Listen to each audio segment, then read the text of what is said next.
Peace. What's good, guys? How's it going? Hope you guys are doing well. Let's talk and discuss Against All Odds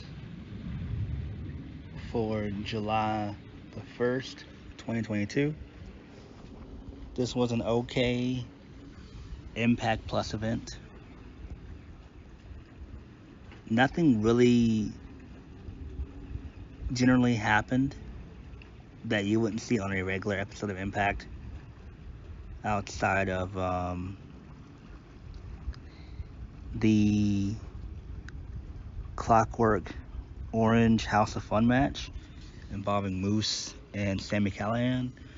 But everything else would have basically just been on a random episode of Impact.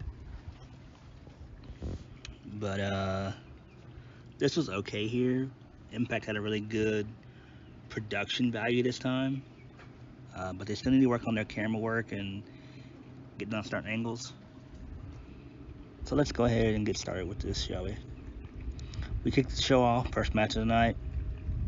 Bullet Club featuring Chris Bay and Ace Austin versus the Motor City Machine Guns. This was a pretty okay match. Unfortunately, the Machine Guns, they got the win. And it makes no fucking sense.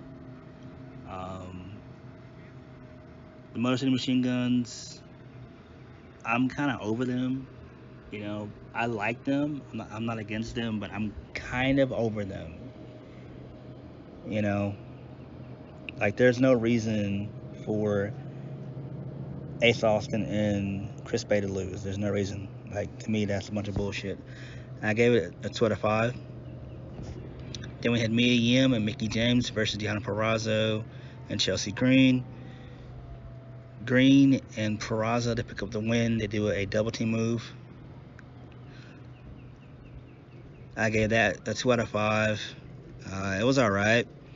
Like I mentioned before, Deonna Purrazzo needs to go ahead and go to WWE once again. You know, see if she can do a second run and just come up with a character. I think she'll do better there, you know. I feel like she's done everything that she can do in Impact.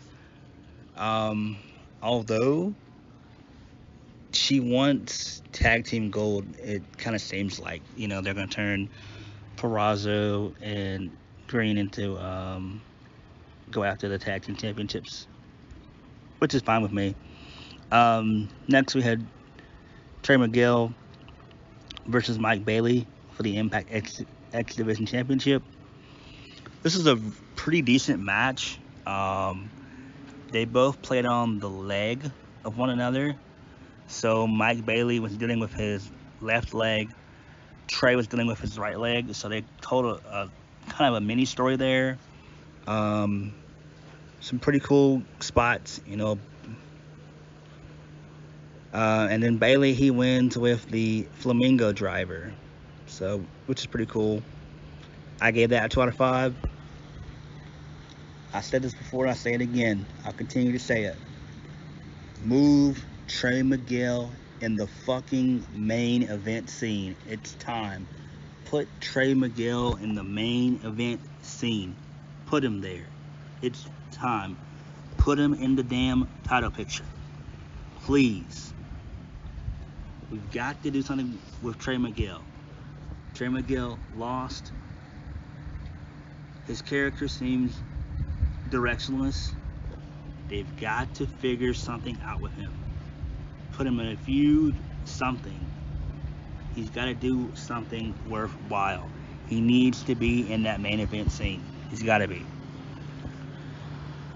Next, we had Tennille Dashwood and Giselle Shaw versus Rosemary and Taya Valkyrie for the Knockouts Tag Team Championships.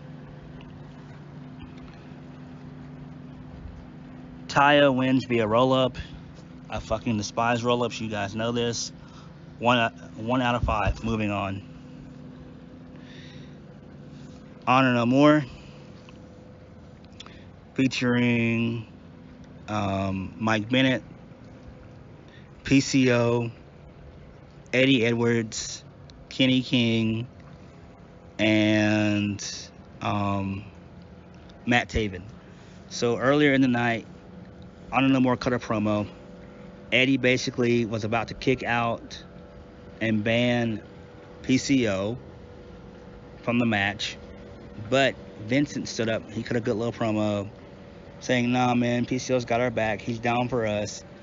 And then Eddie's like, okay, we'll kick you out for the night. So he was on the outside. So it was Honor No More versus the Good Brothers. Heath, America's Most Wanted. This was a pretty fun little match. There was a sequence in the match when there were like 4 spine busters. That was some pretty good shit right there. You know, it's typically just a spot fest in these matches. It's too many start and go sequences in most of these 5-on-5 matches. You know, these 10-man tags. In the end, James Storms wins via the death sentence. So Chris Harris, he had a good showing in this. I really enjoyed it, and it told a really good story. I'm guessing Honor No More is done. I gave that a 3 out of 5.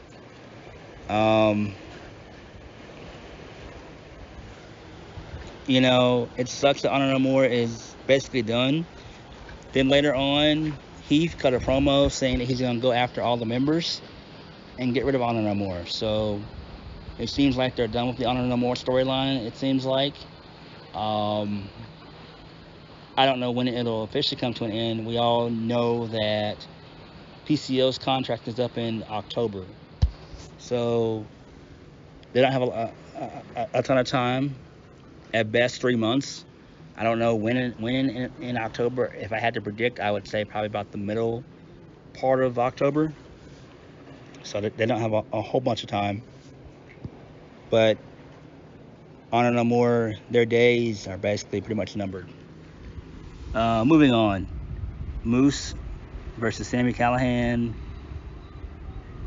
in the Clockwork Orange House of Fun match. Really nothing too cool about the match happened. Well, actually a couple cool spots. So we saw Moose get hit in the nuts with a staple gun. That was cool. Raven was on commentary, which was great. And then towards the end of the match, Sami does his Cactus Driver 97, and he attempts to grab the barbed wire baseball bat, and then one of the cameramen get into the ring. He low blows Sami. It turns out to be Steve Maclin.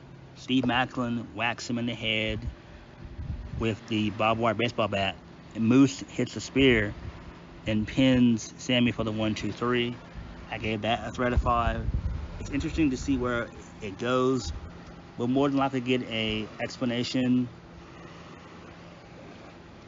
on Impact on Thursday. So I'm liking this. I'm digging this. This is really, really cool with what they're doing with Steve Maclin. You know, stuff like this intrigues me.